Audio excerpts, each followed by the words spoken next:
നമസ്കാരം. Government ITI മലമ്പുഴയുടെ official YouTube ചാനലിലേക്ക് ഏവർക്കും സ്വാഗതം. ഞാൻ സുഭാഷ്, സീനിയർ ഇൻസ്ട്രക്ടറും മെഷീനിസ്റ്റ് ട്രേഡ്. കഴിഞ്ഞ കുറേ ക്ലാസ്സുകളിലായിട്ട് നമ്മൾ CNC മില്ലിങ്ങുമായി ബന്ധപ്പെട്ടിട്ടുള്ള ടോപ്പിക്കുകളാണ് നമ്മൾ നോക്കിക്കൊണ്ടിരിക്കുന്നത്. അപ്പോൾ നമ്മൾ ലാസ്റ്റ് ക്ലാസ്സിൽ CNC പ്രോഗ്രാമിംഗ് കോഡ്സ് കോഡ്സ് ആണ് നമ്മൾ നോക്കിയത്. ഇന്നത്തെ ക്ലാസ്സിൽ നമ്മൾ നോക്കാൻ പോകുന്ന ടോപ്പിക് എന്ന് പറയുകയാണെങ്കിൽ പ്രോഗ്രാമിംഗ് ആയിട്ടുള്ള ബന്ധപ്പെട്ടുള്ള ടോപ്പിക് തന്നെയാണ്. CNC programming, Kant cycle and sub programming. അപ്പോൾ CNC പ്രോഗ്രാമിങ്ങിൽ വരുന്ന Kant cycle programming, sub programming, അപ്പോൾ അതിനെക്കുറിച്ചാണ് നമ്മൾ ഇന്നത്തെ ക്ലാസ്സിൽ നോക്കാൻ പോകുന്നത്.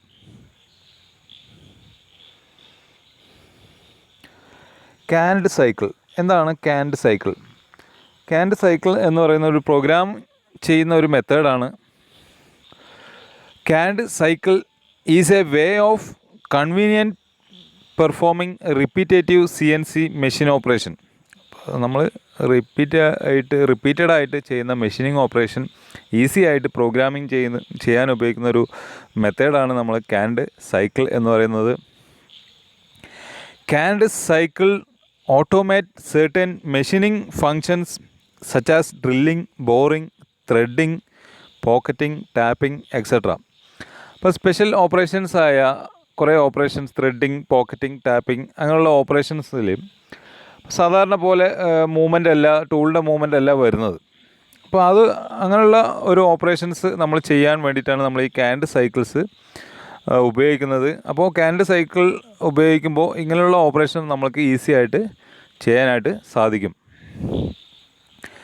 A canned cycle is usually permanently stored as a pre program in the machine controller and cannot be altered by the user. അപ്പോൾ നമ്മൾ ഇത്തരം സ്പെഷ്യൽ ഓപ്പറേഷൻസിന് വേണ്ടിയുള്ള കാൻഡ് സൈക്കിൾ ഫോർമാറ്റ് നമ്മൾ ഓരോ CNC മെഷീനകത്തും കാണും. അത് നമുക്ക് ആൾട്ടർ ചെയ്യാനായിട്ട് സാധിക്കില്ല. ആ ഫോർമാറ്റിൽ നമുക്ക് ഡാറ്റാസ് ഫില്ല് ചെയ്യാനായിട്ട് മാത്രമേ നമുക്ക് സാധിക്കുള്ളൂ. അപ്പോൾ ഇത്രയും ഓപ്പറേഷൻ ചെയ്യണമെങ്കിൽ അതിനകത്തുള്ള കാൻഡ് സൈക്കിൾ നമ്മൾ സെലക്ട് ചെയ്യുക. അതിനകത്ത് വേണ്ട ഡാറ്റാസ് ഇൻപുട്ട് കൊടുത്താൽ നമുക്ക് ഈസി ആയിട്ട് നമുക്ക് ഇത്തരം ഓപ്പറേഷൻസ് ചെയ്യാനായിട്ട് സാധിക്കും. In Kant cycle frequently used machining operations are specified with a G function in A single block. അപ്പോൾ നമ്മൾ G ഫംഗ്ഷൻ ഉപയോഗിച്ചിട്ടാണ് നമ്മൾ കാൻഡ് സൈക്കിൾ ഉപയോഗിക്കുന്നത്. ഓരോ ഓപ്പറേഷനും ഓരോ G കോഡ് ഉണ്ടാവും. അപ്പോൾ അതിന് ഫോളോ ആയിട്ട് നമുക്ക് കുറേ ഡാറ്റാസ് ഇൻപുട്ട് ചെയ്യണം. അതൊരു സിംഗിൾ ബ്ലോക്കിലാണ് നമ്മൾ ഈ ഡാറ്റാസ് മുഴുവൻ ഇൻപുട്ട് ചെയ്യുന്നത്. Canned cycle made easier for the programmer to create short program. ഇപ്പോൾ നമ്മൾ പ്രോഗ്രാമിംഗ് ചെയ്യുന്ന സമയത്ത് കാൻഡ് സൈക്കിൾ നമ്മൾ പ്രോഗ്രാമിംഗ് ചെയ്ത് കഴിഞ്ഞാൽ പ്രോഗ്രാമിംഗ് നമുക്ക് ചെറുതാക്കാനായിട്ട് സാധിക്കും. ഈസി ആയിട്ട് പ്രോഗ്രാം ചെയ്യാനായിട്ട് നമുക്ക് സാധിക്കും. ഇപ്പോൾ നമ്മൾ കാൻഡ് സൈക്കിളിന് ഒരു എക്സാമ്പിൾ നോക്കാം. അതിന് മുന്നായിട്ട് നമ്മൾ സാധാരണയായിട്ട് ഉപയോഗിക്കുന്ന കാൻഡ് സൈക്കിൾ G കോഡ്സ് ഏതൊക്കെയാണെന്ന് നോക്കാം. Different types of Kant cycle. അപ്പോൾ അതിൻ്റെ കോഡുകൾ ഏതൊക്കെയാണെന്ന് നോക്കാം. G73 high speed peg drilling cycle. ഇപ്പോൾ ഹൈ സ്പീഡായിട്ട് പെഗ് ഡ്രില്ലിംഗ് നമ്മൾ ചെയ്യാൻ വേണ്ടി ഉപയോഗിക്കുന്ന G കോഡ് എന്ന് പറയുന്നത് G73 ആണ് കാൻഡ് സൈക്കിൾ കോഡ്. അടുത്ത പറഞ്ഞാൽ G76 ഫൈൻ ബോറിംഗ്. ഇപ്പോൾ നമ്മൾ ഫൈനായിട്ട് ബോർ ചെയ്തിട്ട് ഹോളൊക്കെ ഫിനിഷ് ചെയ്യണമെങ്കിൽ നമ്മൾ ഫൈൻ ബോറിംഗ് ചെയ്യും. അപ്പോൾ അതിന് വേണ്ടിയിട്ട് നമ്മൾ G76 എന്നുള്ള കോഡാണ് നമ്മൾ ഉപയോഗിക്കുന്നത്. അടുത്ത് G8 cancelling of G81 to G89. G81 മുതൽ G89 വരെയുള്ള കോഡ് അല്ലെങ്കിൽ ഫംഗ്ഷനെ നമ്മൾ ക്യാൻസൽ ചെയ്യാൻ വേണ്ടിയിട്ടാണ് G80 നമ്മൾ ഉപയോഗിക്കുന്നത്. എന്താണ് G81 നോക്കാം. Centre or spot drilling. Centre drilling അല്ലെങ്കിൽ സ്പോട്ട് ഡ്രില്ലിംഗ് ഓപ്പറേഷന് ഉള്ള കാൻഡ് സൈക്കിൾ കോഡാണ് നമ്മൾ G81 എന്ന് പറയുന്നത്. 82 എന്ന് പറഞ്ഞാൽ counter boring or counter sinking. Counter boring ചെയ്യാൻ വേണ്ടിയിട്ട് നമ്മൾ G82 ആണ് ഉപയോഗിക്കുന്നത്. അടുത്തത് പറഞ്ഞാൽ G83 peg or deep hole drilling. Deep hole drilling വേണ്ടിയിട്ട് നമ്മൾ ഉപയോഗിക്കുന്നതാണ് G83 എന്നുള്ളത്. G84 tapping cycle.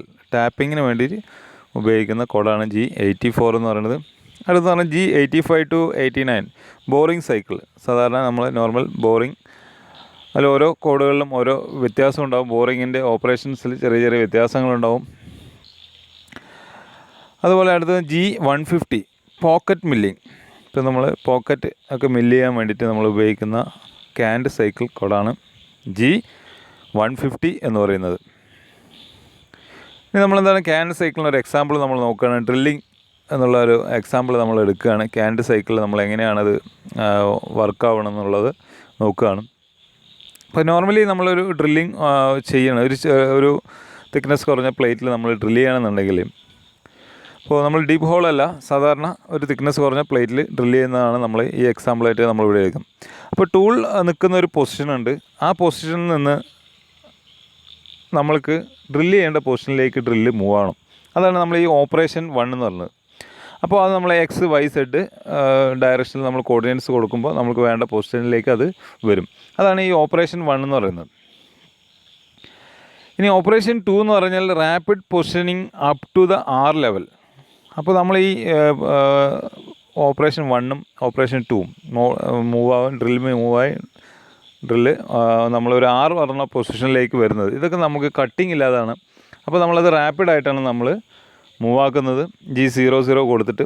അപ്പോൾ R എന്ന് പറയുന്നത് നമ്മൾ വർക്ക് പീസിൽ നിന്നും ഒരു സെർട്ടൻ ഹൈറ്റിൽ നമ്മൾ ഡ്രിൽ ബിറ്റിനെ നിർത്തുകയാണ്. എന്നിട്ടാണ് നമ്മൾ ഫീഡ് മോഷനിൽ കൊടുക്കുക. വർക്ക് പീസിൽ നമ്മൾ ടച്ച് ചെയ്തിട്ടല്ല കൊടുക്കുന്നത്, വർക്ക് പീസിൽ സെർട്ടൻ ഹൈറ്റിൽ മേലെ നിർത്തിയിട്ടാണ് നമ്മൾ കൊടുക്കുന്നത്. അതിനാണ് നമ്മൾ R ലെവൽ എന്ന് പറയുന്നത്. അപ്പോൾ ആ പൊസിഷൻ വരെ നമുക്ക് റാപ്പിഡ് വരണം. അപ്പോൾ അത് ഓപ്പറേഷൻ 2, അതുവരെ നമ്മൾ റാപ്പിഡിൽ വന്നു. ഇനി അടുത്തതെന്ന് പറഞ്ഞാൽ ഓപ്പറേഷൻ 3 എന്ന് പറഞ്ഞാൽ ഹോൾ മെഷീനിങ് ആണ്. നമ്മൾ ഫീഡ് മോഷനിൽ ഹോൾ നമ്മൾ ഡ്രില്ല് ചെയ്യണം. ഇനി അടുത്ത് ഓപ്പറേഷൻ 4 എന്ന് പറഞ്ഞാൽ operation at the bottom of the whole.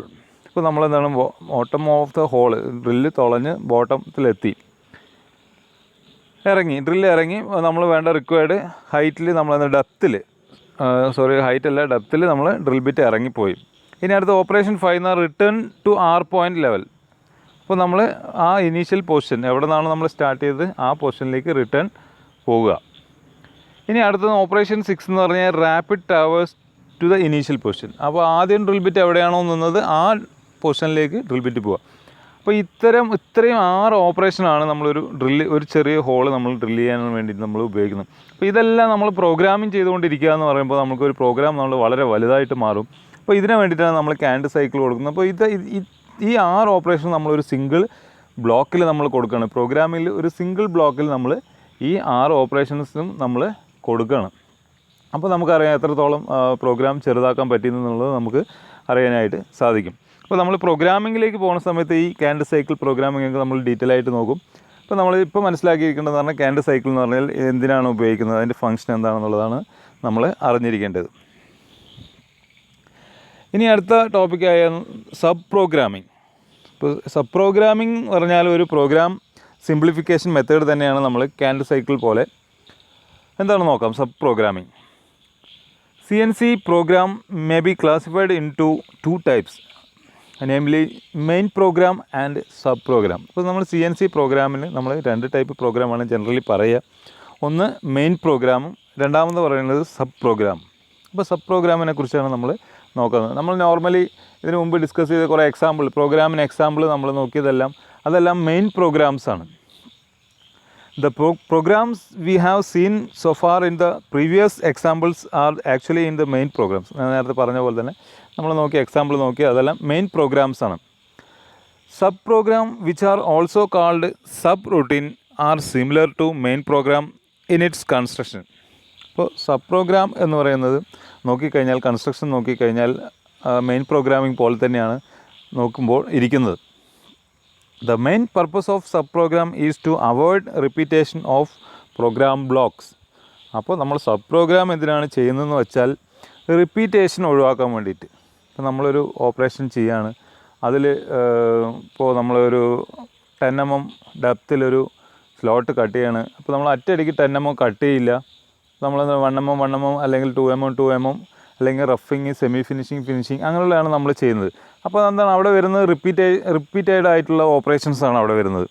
അപ്പോൾ നമ്മൾ ഈ സബ് പ്രോഗ്രാമിൽ നമ്മൾ കൊടുക്കുമ്പോൾ അത് ഈ റിപ്പീറ്റഡ് ആയിട്ട് വരുന്ന ഓരോ ടൂൾ മൂവ്മെൻറ്റിനും നമ്മൾ പ്രോഗ്രാം കൊടുക്കേണ്ടതായിട്ടുള്ള ആവശ്യമില്ല. സബ് പ്രോഗ്രാം കൊടുത്തു കഴിഞ്ഞാൽ റിപ്പീറ്റഡ് ആയിട്ട് വരുന്ന മൂവ്മെൻ്റ് എല്ലാം നമുക്ക് ഈസി ആയിട്ട് പ്രോഗ്രാം ചെയ്യാനായിട്ട് നമുക്ക് സാധിക്കും. അത് നമ്മളൊരു എക്സാമ്പിൾ നോക്കുന്നുണ്ട്. അപ്പോൾ നമ്മൾ എക്സാമ്പിൾ നോക്കുകയാണെങ്കിൽ ഇതിൽ ഒരു ഷേപ്പ് നമ്മൾ കട്ട് ചെയ്തെടുക്കണം. അപ്പോൾ ഈ ഒരു പ്ലസ് ഷേപ്പ് പോലെ ഈ നമ്മളൊരു പ്ലസ് എന്നുള്ള ഷേപ്പിലുള്ള സ്ലോട്ട് നമുക്ക് കട്ട് ചെയ്തെടുക്കണം. 6 എണ്ണമാണ് നമ്മൾക്ക് കട്ട് ചെയ്തെടുക്കേണ്ടതായിട്ടുള്ളത്. അപ്പോൾ ഈ 6 എണ്ണം നമ്മൾ കട്ട് ചെയ്തെടുക്കുകയെന്ന് പറഞ്ഞു കഴിഞ്ഞാൽ നോർമലി പറയുകയാണെങ്കിൽ നമ്മൾ ഈ 6 എണ്ണത്തിന് നമ്മൾ പ്രോഗ്രാം ചെയ്യണം. 6 എണ്ണത്തിൻ്റെ ടൂൾ മൂവ്മെൻറ്റ് നമ്മൾ നോർമലി പ്രോഗ്രാം ചെയ്യണം. അപ്പോൾ നമ്മൾ പ്രോഗ്രാം വളരെ വലുതായിട്ട് പോവും, കൺഫ്യൂസ്ഡ് ആവും, വളരെ പ്രോഗ്രാം നമുക്ക് റൈറ്റ് ചെയ്യാൻ ബുദ്ധിമുട്ടായിട്ട് വരും. ചിലപ്പോൾ ഏതെങ്കിലും ഒരു 6 എണ്ണത്തിൽ ഒരേപോലെ നമുക്ക് പ്രോഗ്രാം ചെയ്യുന്ന സമയത്ത് മിസ്റ്റേക്സ് ഒക്കെ വരാനായിട്ട് ചാൻസസ് ഉണ്ട്. അപ്പോൾ നമ്മൾ സബ് പ്രോഗ്രാമിൽ എന്താ ചെയ്യണമെന്ന് പറഞ്ഞാൽ, ഇവിടെ ഒരു മെയിൻ പ്രോഗ്രാമും തൊട്ട് അടുത്ത് കാണുന്നത് സബ് പ്രോഗ്രാമാണ്. അപ്പോൾ നമ്മൾ ഈ ഇമേജ് ഞാനിവിടെ കൊടുത്തിട്ടുണ്ട് ചെറുതാക്കിയിട്ട്. അപ്പോൾ ഈ മെയിൻ പ്രോഗ്രാമിൽ നമ്മൾ നോക്കിക്കഴിഞ്ഞാൽ റെഡ് അണ്ടർലൈൻ ഇട്ടിട്ടുള്ള ഒരു ആ പ്രോഗ്രാം ബ്ലോക്ക് നോക്കുകയാണെങ്കിൽ N5 L100 P1, അതേപോലെ N7 നോക്കുകയാണെങ്കിൽ L100 P1. ഈ L100 എന്ന് പറയുന്നത് സബ് പ്രോഗ്രാമാണ്. അപ്പോൾ L100 എന്താണെന്നുള്ളത് നമുക്ക് ഈ അടുത്ത L100 എന്ന് പറഞ്ഞ സബ് പ്രോഗ്രാം നമ്മളിവിടെ കൊടുത്തിട്ടുണ്ട്. അപ്പോൾ അതിനകത്ത് കുറേ കാര്യങ്ങളുണ്ട്. ടൂൾ മൂവ്മെൻറ്റ്, കുറേ ടൂളിൻ്റെ പാത്ത്, അല്ലെങ്കിൽ ആ ഒരു പെർട്ടിക്കുലർ പ്ലസ് ഷേപ്പ് നമ്മൾ കട്ട് ചെയ്യാൻ വേണ്ടിയിട്ടുള്ള ഇൻസ്ട്രക്ഷൻസാണ് ഈ സബ് പ്രോഗ്രാമിൽ കൊടുത്തിരിക്കുന്നത്. അപ്പോൾ ഇത് നമ്മൾ 6 എണ്ണം കട്ട് ചെയ്യണം. അപ്പോൾ 6 എണ്ണം കട്ട് ചെയ്യണം. നമുക്ക് എവിടെയൊക്കെയാണോ കട്ട് ചെയ്യേണ്ട പൊസിഷൻ അവിടെ വെച്ചിട്ട് നമ്മൾ ഈ L100 P1 എന്നുള്ളത് കൊടുത്തു കഴിഞ്ഞാൽ ആ പ്രോഗ്രാം അത് ഓട്ടോമാറ്റിക്കായിട്ട് എടുത്ത് നമ്മൾ ആ ഓപ്പറേഷൻ കംപ്ലീറ്റ് ചെയ്യും. അപ്പോൾ നമുക്ക് ഇത്രയും ഈ സബ് പ്രോഗ്രാമിൽ നോക്കിക്കഴിഞ്ഞാൽ എത്രയും ഒരുപാട് ബ്ലോക്കുണ്ട്. N1 മുതൽ N17 വരെ ബ്ലോക്കുകളുണ്ട്. ഈ ബ്ലോക്കുകളെല്ലാം കൂടി നമുക്ക് ഒരൊറ്റ സിംഗിൾ ബ്ലോക്കിൽ ഒതുക്കാനായിട്ട് നമുക്ക് സാധിച്ചു. അപ്പോൾ പ്രോഗ്രാം വളരെ സിംപ്ലിഫൈഡായി മാറി. അപ്പോൾ ഇതിനാണ് നമ്മൾ ഇങ്ങനെയുള്ള കണ്ടീഷനിലാണ് നമ്മൾ സബ് പ്രോഗ്രാം ഉപയോഗിക്കുന്നത്. റിപ്പീറ്റഡായിട്ട് വരുന്ന ഓപ്പറേഷൻസ് നമ്മൾ എളുപ്പത്തിൽ പ്രോഗ്രാമിംഗ് ചെയ്യാനാണ് നമ്മൾ സബ് പ്രോഗ്രാം ചെയ്യുന്നത്. ഇനി ഇതിൽ P1 എന്ന് പറഞ്ഞാൽ നമ്മളത് നമ്പർ ഓഫ് റിപ്പീറ്റേഷനാണ്. ഈ സബ് പ്രോഗ്രാം എത്ര പ്രാവശ്യം റിപ്പീറ്റ് ചെയ്യണം എന്നുള്ളതാണ് നമ്മൾ ഈ P1 കൊണ്ട് P ലെറ്റർ കൊണ്ട് ഉദ്ദേശിക്കുന്നത്. P2 എന്ന് കൊടുക്കുകയാണെങ്കിൽ 2 പ്രാവശ്യം റിപ്പീറ്റ് ചെയ്യണം.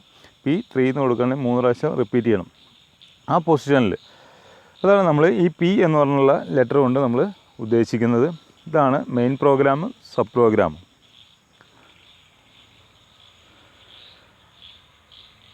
The sub program is written in incremental mode. സബ് പ്രോഗ്രാമിൻ്റെ പ്രത്യേകതകളാണ് നമ്മൾ അടുത്ത് പറയാൻ പോകുന്നത്. സബ് പ്രോഗ്രാം എന്ന് പറഞ്ഞു കഴിഞ്ഞാൽ നമ്മൾ ഇൻക്രിമെൻ്റൽ മോഡിലാണ് നമ്മൾ നോർമലി ചെയ്യുന്നത്. സാധാരണ മെയിൻ പ്രോഗ്രാം നമ്മൾ ചെയ്യുന്നത് അബ്സല്യൂട്ട് മോഡിലായിരിക്കും. സബ് പ്രോഗ്രാം നമ്മൾ നിർബന്ധമില്ല, നമ്മൾ സാധാരണ ചെയ്യുന്നത് ഇൻക്രിമെൻ്റൽ മോഡിലാണ് നമ്മൾ ചെയ്യുന്നത്.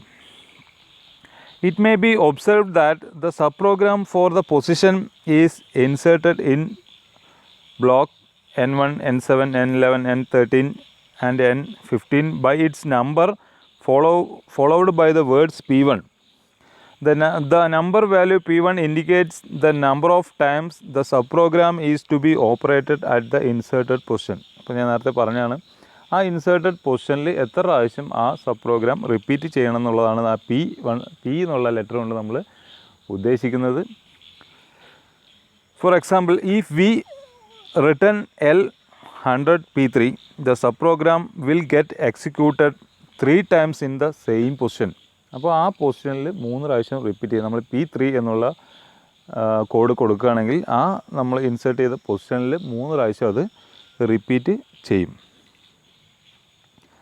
ഇനി അടുത്ത് നമ്മൾ നോക്കാൻ പോകുന്ന ടോപ്പിക്കാണ് ടൂളുമായിട്ടുള്ള ബന്ധപ്പെട്ടുള്ള ഒരു ടോപ്പിക്കാണ് ടൂൾ കോൾ. അപ്പോൾ നമ്മൾ CNC മെഷീനിങ് ചെയ്യുന്ന സമയത്ത് നമ്മൾ ഡിഫറെൻ്റ് ആയിട്ടുള്ള ടൂൾസ് നമുക്ക് ഉപയോഗിക്കേണ്ടതായിട്ട് വരും. ഡിഫറെൻറ്റ് ടൂൾസ് എന്ന് പറഞ്ഞാൽ ഡിഫറെൻറ്റ് ഡയമീറ്ററിൽ വരും, ഡിഫറെൻറ്റ് ലെങ്ത്തിൽ വരും. അപ്പോൾ അങ്ങനെയുള്ള ടൂളുകൾ നമുക്ക് ഉപയോഗിക്കേണ്ടതായിട്ട് വരും. അപ്പോൾ അത് നമ്മളൊരു ലെങ്ത്ത് കുറഞ്ഞ ടൂളും ലെങ്ത്ത് കൂടിയ ടൂളും ഉപയോഗിക്കുന്നത് നമ്മൾ ഒരുപോലെയല്ല. അത് മെഷീന് നമ്മൾ പറഞ്ഞു കൊടുക്കണം, ഇതിൻ്റെ ലെങ്ത്ത് ഇത്രയാണ്, ഇതിൻ്റെ ലെങ്ത്ത് ഇത്രയാണ്, ഇതിൻ്റെ ഡയമീറ്റർ ഇത്രയാണെന്നുള്ള കാര്യങ്ങൾ നമ്മൾ മെഷീന് പറഞ്ഞു കൊടുക്കും. അതുമായി ബന്ധപ്പെട്ട് വരുന്ന കാര്യങ്ങളാണ് നമ്മൾ അടുത്ത് നോക്കാൻ പോകുന്നത്. Tool call is a program is done by the address letter T. അപ്പോൾ നമ്മളൊരു ടൂള് നമ്മൾ സെലക്ട് ചെയ്യണമെന്നുണ്ടെങ്കിൽ അതിന് നമ്മൾ കൊടുക്കുന്ന അഡ്രസ് ലെറ്റർ, പ്രോഗ്രാമിൽ കൊടുക്കുന്ന അഡ്രസ് ലെറ്റർ എന്ന് പറഞ്ഞാൽ T ആണ്. ഇപ്പോൾ നമ്മൾ T1 T2 അങ്ങനെയുള്ള നമ്പറിലാണ് നമ്മൾ ടൂളുകൾ നമ്മൾ പ്രോഗ്രാമിൽ കൊടുക്കുന്നത്. Example T1 T2 T3 the number in those words indicates the serial number of the tool station in the magazine or tool turret. അപ്പോൾ T1 T2 T3 നമ്മൾ കൊടുക്കുന്നത് നമ്മൾ സാധാരണ ടൂൾ സെലക്ട് ചെയ്യുന്നത് ടൂൾ മാഗസിൻ എന്നാണ്, അല്ലെങ്കിൽ ടൂൾ ടററ്റാണ്. ലെയ്ത്തൊക്കെ ആണെങ്കിൽ tool turret എന്നാണ് നമ്മൾ മെഷീൻ ടൂൾ സെലക്ട് ചെയ്യുന്നത്. അപ്പോൾ നമ്മൾ T1 T2 എന്ന് പറഞ്ഞ നമ്പർ എന്ന് പറഞ്ഞാൽ നമ്മൾ 8 ടൂൾ ഹോൾഡ് ചെയ്യാൻ പറ്റുന്ന ഒരു ടൂൾ മാഗസീനാണ് നമ്മൾ മെഷീനിലുണ്ടെങ്കിൽ അതിൽ 1 2 3 പറഞ്ഞിട്ട് 8 വരെ നമ്മൾ നമ്പർ കൊടുത്തിട്ടുണ്ടാവും. അതിൽ ഇൻസേർട്ട് ചെയ്യുന്ന ടൂളായിരിക്കും നമ്മൾ സെലക്ട് ചെയ്തത്. അപ്പോൾ T1 എന്ന് പറഞ്ഞ കൊടുത്തു കഴിഞ്ഞാൽ 1 നമ്പർ മാർക്ക് ചെയ്തിട്ടുള്ളതായിരിക്കും ടൂള് മെഷീൻ സെലക്ട് ചെയ്യുക. അപ്പോൾ നമുക്ക് നമ്മുടെ ആവശ്യത്തിനനുസരിച്ച് നമ്മൾ ടൂളുകൾ മാഗസീനിൽ കറക്റ്റായിട്ട് ലോഡ് ചെയ്യണം. അത് കറക്റ്റായിട്ട് പ്രോഗ്രാമിൽ കൊടുക്കുമ്പോൾ നമ്മൾ ഉദ്ദേശിച്ച ടൂള് നമുക്ക് സെലക്ട് ചെയ്യാനായിട്ട് സാധിക്കും. അപ്പോൾ നമ്മൾ അതിനുള്ള ഒരു എക്സാമ്പിൾ കൊടുത്തിരിക്കുകയാണ്. ഇപ്പോൾ T1 ഒരു കട്ടർ കൊടുക്കുന്നു, 8 mm ഡയമീറ്റർ, അതിൻ്റെ ലെങ്ത്ത് 5 mm ആണ്. T2 പറഞ്ഞ കട്ടർ 16 mm കട്ടർ, അതിൻ്റെ ലെങ്ത്ത് 80 mm. ഇതുപോലെ നമുക്ക് T6 30 mm ലെങ്ത്തുള്ള ഒരു കൗണ്ടർ സിങ്ക്. അപ്പോൾ ഇത്രയും നമ്മൾ ടൂൾ മാഗസീനിൽ ഇത്തരം ടൂൾസുകൾ നമ്മൾ ലോഡ് ചെയ്ത് വെച്ചിരിക്കുകയാണെന്ന് വിചാരിക്കാം. The size and length of the tool will be stored in the machine memory and retrieved later on. അപ്പോൾ നമ്മൾ ഈ ഓരോ ടൂളും നമ്മൾ ലോഡ് ചെയ്യുന്ന സമയത്ത് നമ്മൾ ടൂളിൻ്റെ ഡാറ്റാസ് നമ്മൾ മെഷീനിനകത്ത് മെഷീന് പറഞ്ഞു കൊടുക്കും. അതിൻ്റെ ഡയമീറ്റർ എത്രയാണ്, അതിൻ്റെ ലെങ്ത്ത് എത്രയാണ് നമ്മൾ മെഷീനകത്ത് ഫീഡ് ചെയ്തിട്ടുണ്ടാവും. അപ്പോൾ നമ്മൾ T1 ടൂൾ സെലക്ട് ചെയ്യുമ്പോൾ അതിൻ്റെ ഡയമീറ്റർ എത്രയാണ്, അതിൻ്റെ ലെങ്ത്ത് എത്രയാണെന്ന് മെഷീൻ ഓട്ടോമാറ്റിക്കായിട്ട് കാൽക്കുലേറ്റ് ചെയ്ത് എടുക്കും. അപ്പോൾ നമ്മളൊരു എക്സാമ്പിൾ നോക്കുകയാണ്, ടൂൾ ലെങ്ത്ത് കോമ്പൻസേഷൻ. ഇപ്പോൾ നമ്മൾ ഡിഫറെൻറ്റ് ലെങ്ത്തുള്ള ടൂൾ ഉപയോഗിക്കുന്നു പറഞ്ഞു. അപ്പോൾ നമ്മളൊരു എൻഡ് മില്ല് നമ്മൾ ഹോൾഡ് ചെയ്തിരിക്കുകയാണ് മില്ലി മെഷീനിൽ സ്പിൻഡിൽ. ഇപ്പോൾ നോക്കുകയാണെങ്കിൽ അതിൻ്റെ ലെങ്ത്ത് കാൽക്കുലേറ്റ് ചെയ്ത് നോക്കുകയാണെങ്കിൽ സ്പിൻഡിലിൻ്റെ എൻഡ് പോയിൻറ്റ് അതാണ് നമ്മൾ മെഷീൻ അറിയുന്ന 0 പോയിൻറ്റ്. ടൂൾ ലെങ്ത്തിൻ്റെ 0 പോയിൻറ്റ് എന്ന് പറഞ്ഞാൽ മെഷീൻ്റെ സ്പിൻഡിലിൻ്റെ ആ പോയിൻ്റാണ്. അപ്പോൾ കട്ടറിന് എത്ര ലെങ്ത്ത് ഉണ്ടെന്നുള്ളത് നമ്മൾ ടൂൾ ലെങ്ത്ത് നമ്മൾ കട്ടർ ഓഫ്സെറ്റിൽ നമ്മൾ കൊടുക്കണം, മെഷീനിൽ ഡാറ്റയായിട്ട് നമ്മൾ കൊടുക്കണം. എന്നാൽ മാത്രമേ നമുക്ക് ആ ഒരു ലെങ്ത്ത് കോമ്പൻസേറ്റ് ചെയ്തിട്ട് മെഷീനിങ് നമ്മൾ കറക്റ്റായിട്ട് പാത്ത് കറക്റ്റായിട്ട് ഇരിക്കുകയുള്ളൂ. ഇല്ലെങ്കിൽ കട്ടർ ലെങ്ത്ത് കറക്റ്റ് അല്ലെങ്കിൽ നമ്മൾ പ്രോഗ്രാമിങ് ചെയ്ത ലെങ്ത്ത് കറക്റ്റ് അല്ലെങ്കിൽ അത് കയറി ഇടിക്കുകയും കട്ടർ ബ്രേക്ക് ആവാനുള്ള ചാൻസസ് ഒക്കെ ഉണ്ട്. ഇപ്പോൾ നമ്മൾ ഈ എക്സാമ്പിൾ ഈ ഫിഗർ നോക്കുകയാണെങ്കിൽ ഇത്രയും ടൂൾ ലെങ്ത്ത് ഇത്രയുണ്ട്. നമ്മളെന്താ ചെയ്യുന്നതെന്ന് നോക്കാം. It was pointed that the measuring system of a CNC machine is calibrated for the tool reference point which lies on the spindle nose center point. അപ്പോൾ നമ്മൾ സ്പിൻഡിൽ നോസിനകത്ത് കാണുന്ന ആ സെൻറ്റർ പോയിൻ്റ് അതാണ് നമ്മൾ tool reference point എന്ന് പറയുന്നത്. അപ്പോൾ spindle reference point എന്ന് പറയാം. അപ്പോൾ ആ ടൂൾ റെഫറൻസ് പോയിൻ്റ് അവിടെ നിന്നാണ് നമ്മളിപ്പോൾ സെഡ് ആക്സിസിൽ നമ്മൾ ഡെപ്ത് ഓഫ് കട്ട് കൊടുക്കുന്നത് നമ്മൾ സെഡ് ആക്സിസിലാണ്. സെഡ് ആക്സിൽ നമ്മൾ കൊടുക്കുന്ന സമയത്ത് അവിടെ നിന്നാണ് മെഷീൻ കാൽക്കുലേറ്റ് ചെയ്യുന്നത്. In other words, the tool as recognized by the machine will be the spindle nose center point, and any motion command like G00, G01, etc. would result in the spindle nose being to the commanded position. അപ്പോൾ spindle നമ്മൾ G00 G01 ഒക്കെ കൊടുക്കുന്ന സമയത്ത് എന്താണ് നമ്മൾ rapid movement ആണ് അല്ലെങ്കിൽ feed movement ആണ് അതൊക്കെ കൊടുക്കുന്ന സമയത്ത് ആ പൊസിഷനിൽ നിന്ന് ടൂൾ റെഫറൻസ് പോയിൻറ്റിൽ നിന്നാണ് മെഷീൻ വാല്യൂസ് എടുക്കുന്നത്. But what is needed is, അപ്പോൾ നമുക്ക് എന്താണ് ആവശ്യം എന്ന് വെച്ചാൽ that the cutting edge should reach the commanded position and not the spindle nose. അപ്പോൾ നമ്മളൊരു കട്ടർ ഹോൾഡ് ചെയ്തിരിക്കണമെങ്കിൽ അതിന് കട്ടറിൻ്റെ കട്ടിംഗ് എഡ്ജ് ബോട്ടത്തിലുള്ള കട്ടിംഗ് എഡ്ജാണ് നമ്മൾ ഉദ്ദേശിച്ചുള്ള പോയിൻറ്റിലേക്ക് പോകേണ്ടത്, അല്ലാതെ സ്പിൻഡിൽ നോസ് അല്ല പോകേണ്ടത്. സ്പിൻഡിൽ നോസ് പോയി കഴിഞ്ഞാൽ കട്ടർ കയറി ഇടിക്കുകയാണ് ചെയ്യുന്നത്. അപ്പോൾ നമ്മളതങ്ങനെ ആ രീതിയിലേക്ക് മാറ്റും. To achieve this the programmer should tell the machine control the length of the protrusion of the cutting tool from the spindle nose. അപ്പോൾ നമ്മൾ കട്ടിംഗ് ടൂളിൻ്റെ കട്ടിംഗ് എഡ്ജിൽ നിന്ന് സ്പിൻഡിൽ നോസിലേക്കുള്ള ദൂരം എത്ര എന്ന് നമ്മൾ മെഷീനിലേക്ക് നമ്മൾ CNC മെഷീന് നമ്മൾ പറഞ്ഞു കൊടുക്കണം. The tool length is told to the machine by the address letter H in the tool offset window. അപ്പോൾ നമ്മൾ മെഷീൻ്റെ ടൂൾ ഓഫ്സെറ്റ് വിൻഡോ എടുത്തിട്ട് മെഷീൻ കൺട്രോൾ പാനലിൽ നമ്മൾ ടൂൾ ഓഫ്സെറ്റ് വിൻഡോ എടുത്തിട്ട് ഓരോ ടൂളും T1 എന്നുള്ള നമ്പർ എടുത്തു കഴിഞ്ഞാൽ അതിൻ്റെ ഡയമീറ്റർ ഇത്രയാണ്, അതിൻ്റെ ടൂൾ ഹൈറ്റ് ഇത്രയാണ് എന്നുള്ളത് നമ്മൾ ഓൾറെഡി നമ്മൾ മെഷീനകത്ത് പ്രോഗ്രാം ചെയ്യണം. എന്നാൽ മാത്രമേ അതിൻ്റെ ഓഫ്സെറ്റ് നമ്മൾ ക്ലിയർ ആയിട്ട് മെഷീൻ എടുക്കുകയുള്ളൂ, നമ്മൾ മെഷീൻ വർക്കിംഗ് പ്രോപ്പറായിട്ട് നടക്കുകയുള്ളൂ, മെഷീനിങ് പ്രോപ്പറായിട്ട് നടക്കുകയുള്ളൂ. If the offset is not given tool crash will take place. അപ്പോൾ നമ്മൾ ഓഫ്സെറ്റ് കൊടുത്തില്ലെങ്കിൽ ടൂൾ ക്രാഷ് ഉണ്ടാവും. ഇത്രയാണ് നമ്മൾ ടൂൾ കോള്.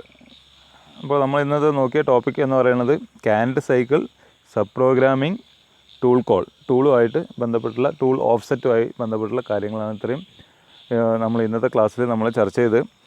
ഇനി അടുത്ത വരുന്ന ക്ലാസ്സുകളിൽ നമുക്ക് പ്രോഗ്രാമിങ്ങിനെ കുറിച്ച്, പ്രോഗ്രാമിങ്ങിൻ്റെ ഓരോ സിമ്പിൾ സ്റ്റെപ്പ് പ്രോഗ്രാമിംഗ് നമ്മൾക്ക് നോക്കാം. അപ്പോൾ പ്രോഗ്രാമിംഗ് കൂടി കഴിഞ്ഞാൽ നമ്മൾ CNC മില്ലിംഗ് എന്നുള്ള ടോപ്പിക്ക് നമ്മൾ തീരും.